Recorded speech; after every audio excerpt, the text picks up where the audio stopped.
Well, many of our trees have lost their leaves at this time of year, so you might be thinking about pruning them soon, but there are some things you should know first. El Paso Water's Christina Montoya joining us for our Water Tip Wednesday. Welcome, Christina. Thank you, Stephanie, as always.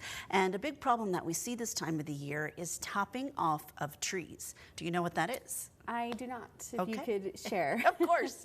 Well, that actually is when you cut off the top of a tree, and it's reducing a tree's branches to stumps, really, and it's also referred to as heading or tipping trees. And when people do this, they are leaving the tree really weak and prone to stress with unstable limbs that are bare and really not natural in appearance.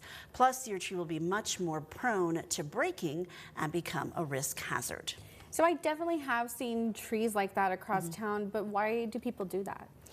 Well, people do this due to some inaccurate myths to avoid interference with some of the wires or their homes. But remember, this practice will tremendously reduce the number of leaves, which is a tree's source of food. Plus, the shortened limbs now provide easier access to decay, insects, and disease.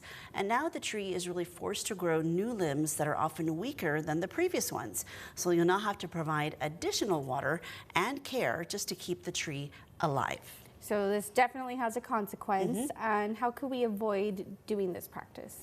Well, if a yard worker recommends topping, you should just decline and possibly look for a professional arborist to help you reduce a tree's height the right way. A proactive effort would be when you plant a new tree, anticipate how it will grow. Don't plant it under anything. Find a spot where it can grow naturally, because remember, the fuller the canopy, the better it will cool your house. And the more canopy trees we have, the more we will reduce the heat island effect, saving water.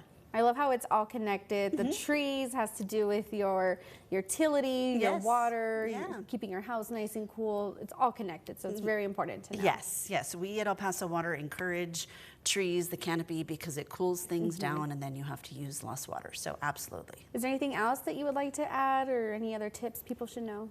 No, I mean, I think the big thing, I always promote our website, so we've got a lot of tips on there for conservation, but we figured winter, this was a good time to spread the word about not topping trees. All right. Well, thank you so much, Christina. Thank you for joining us. Thank you. Of course. And we'll be right back after this break.